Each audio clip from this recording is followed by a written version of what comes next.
tous en chœur, les écoliers de Pontcharrat chantent le chevalier sans peur et sans reproche.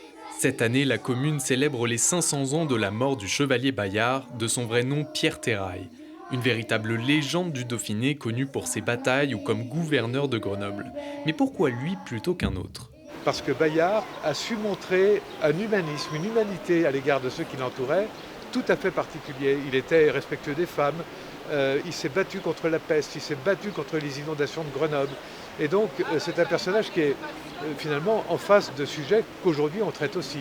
Ce n'était pas seulement un chevalier à faire toujours des combats, mais c'était aussi un humaniste qui était loyal, très loyal. C'est-à-dire quand il arrivait dans un village, il ne prenait pas tout le butin pour lui, il partageait avec tous ses hommes et des fois même il en laissait quand même à la population, les plus pauvres, pour pas qu'ils soient complètement démunis. Permettre de se souvenir, même 500 ans après sa disparition en Italie, c'est un défi qui ne s'arrête jamais pour l'association des Amis de Bayard.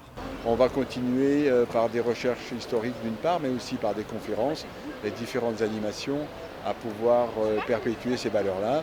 Je crois qu'on a eu une bonne accroche avec les écoles et peut-être que ça peut être l'occasion de continuer d'avoir une approche historique, parler de cette époque-là, parler aussi de ce qui fait notre vie d'aujourd'hui. Pendant plusieurs semaines, l'association est intervenue dans les classes des 3 groupes scolaires de la commune. Les enfants ont même pu créer leur blason tout en respectant les règles de l'art. Le jaune, ça m'a inspiré en fait un peu avec la lumière du soleil. Et le noir, je sais pas trop, j'ai eu cette idée. Déjà, il y a des étoiles dans les yeux. L'histoire du chevalier Bayard n'est pas finie. Il resterait encore des écrits qui auraient mystérieusement disparu lors de la Révolution française.